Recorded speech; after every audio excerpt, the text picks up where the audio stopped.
సరిపోతే శనివారం అంటున్నారు, కానీ same concept already Allu Arjun గారు చేశారు. నా పేరు సూర్య, నా ఇల్లు ఇండియా. దాంట్లో కూడా యాంగ్రీ మ్యాన్, ఆయన యాంగ్రీని దాన్ని కంట్రోల్ చేయడానికి చాలా ఇది చేస్తారు. దాంట్లో క్యారెక్టర్ పేరు కూడా సూర్య. ఇందులో మీది కూడా మీ పేరు, క్యారెక్టర్ పేరు సూర్య. ఏంటి సింక్ ఇలా ఆల్రెడీ వచ్చిన క్యారెక్టరే కదా అది. మీరు రెండు చూసి ఇదే మాటనండి, అప్పుడు మనం ఈ డిస్కషన్ ముందుకు తీసుకెళ్ళచ్చు. అంటే అల్లు అర్జున్ క్యారెక్టర్ మొత్తం కూడా సీరియస్, యాంగ్రీ మ్యాన్. మీరు చూసారు ఆల్రెడీ, మన అందరూ చూసిన సినిమానే. సో మీరు సేమ్ అనుకుంటున్నారు కదా, మీరు సినిమా చూసి సేమ్ అని కన్ఫర్మ్ చేయండి అంతే. మీకు క్లియర్గా ఇంకంతే, మనకి ఇంకో 2-3 నెలలు వెయిట్ చేయక్కర్లేదు, జస్ట్ 7 రోజులు 8 రోజులే. మీరు చూసి ఇది రెండు సేమే అని హెడ్డింగ్ పెట్టండి, ఓపెన్ అయిపోద్ది. మీకే సార్, ఇందాక ఓజీ త్వరలో అంటున్నారు, మరి పవన్ గారి బర్త్డే 2nd వస్తుంది సెప్టెంబర్. టీజర్ ఏమైనా వచ్చే అవకాశం ఉందా సార్? ఉంది డెఫినెట్లీ ఉందా? Okay, nice sir. Sir Dil Raju garu, మీకు ఒక క్వశ్చన్ సార్. మీరు చాలా గేమ్ చేంజర్స్ చాలా బిజీగా ఉన్నారు, అయితే డిసెంబర్లో రిలీజ్ అంటున్నారు. ఈలోపు మేము కొన్ని ప్రాజెక్టులు కూడా చేస్తున్నారని తెలిసింది. నాని గారితో కూడా ఒక ప్రాజెక్ట్ అనుకున్నారు, అది బలగం వేణుతో అనేసి. అది ఉందా లేకపోతే ఏమైంది సార్?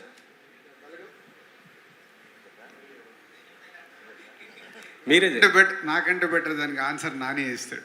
మేము ఒక్కసారి కలుసుకొని దిల్ రాజు గారు, నేను, వేణు, మామూలుగా ఎవరు నాని, ఎలాంటి డైరెక్టర్స్ ఎవరితో పనిచేస్తే నీకు చెప్పు, నువ్వు you tell me what are the kind of directors you're looking at అని అడిగితే, సార్ నాకు వేణు మీద ఉంది చాలా interest, Venu is a terrific fantastic actor అనుకున్నాం.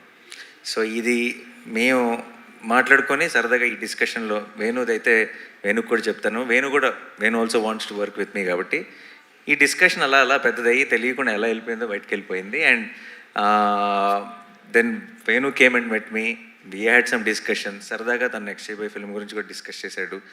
అండ్ ఆబ్వియస్లీ హిస్ చాయిస్ ఇనీషియల్గా he wants to share everything with me. ఎందుకంటే నేను ఫస్ట్ నుంచి బల్గంతో పాటు నిలబడ్డాను.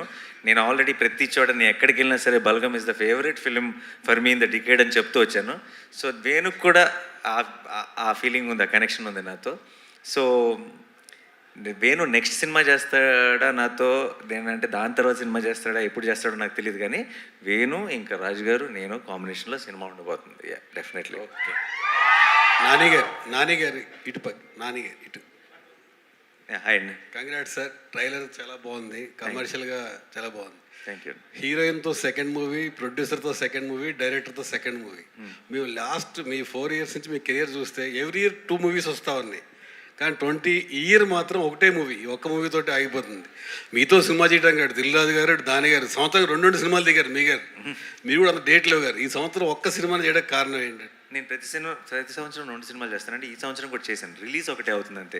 ఎందుకంటే డిసెంబర్లో హాయ్ నాన్న రిలీజ్ అవ్వటం వల్ల మధ్యలో వచ్చి ఇది పడింది. అండ్ ఇయర్ ఎండ్ దాటిన తర్వాత వచ్చే ఇయర్లో మళ్ళీ బిగినింగ్లో ఇంకో సినిమా రిలీజ్ ఉంటుంది. సో చేయటం 2 సినిమాలే, బట్ అప్పుడప్పుడు ఆ టైమింగ్ వల్ల కుదరకపోవచ్చు, ఒక సినిమానే రిలీజ్ అవ్వచ్చు. అంటే థియేటర్స్కి రావట్లేదు ఆడియన్స్ అని రాజు గారు అడుగుతున్నారు. తీసుకొస్తాను, గ్యారంటీ. ఫ్యామిలీ హీరో సంవత్సరం 2 కాదు 3 సినిమాలు చేస్తేనే ఎక్కువ మంది థియేటర్కి వచ్చే అవకాశం ఉంటుంది. ఓటీటీ దగ్గర మీరు కూడా ఒక్కొక్కటి రిలీజ్ చేస్తూ ఉంటే ఇబ్బంది ఎక్కువ అవుతుంది. నా సైడ్ నుంచి 2 ప్రామిస్ అండి ప్రతి ఇయర్. రాంబాబు గారు, మారుతాయమ్మా మారుతాయి, ఆ రోజులు కూడా వస్తున్నాయి, మారుతాయి, మారాలి, రావాలనుకుంటున్నారు. అందరు రియలైజ్ అయ్యారు, మా అందరికి ఏం తప్పు చేసాము, ఎక్కడ దెబ్బ పడుతుంది, ఆలోచనలు స్టార్ట్ అయ్యాయి. షార్ట్లీ మళ్ళీ జనాలు థియేటర్లోనే సినిమాలు చూస్తారు. Thank you. నాని గారు ఇక్కడ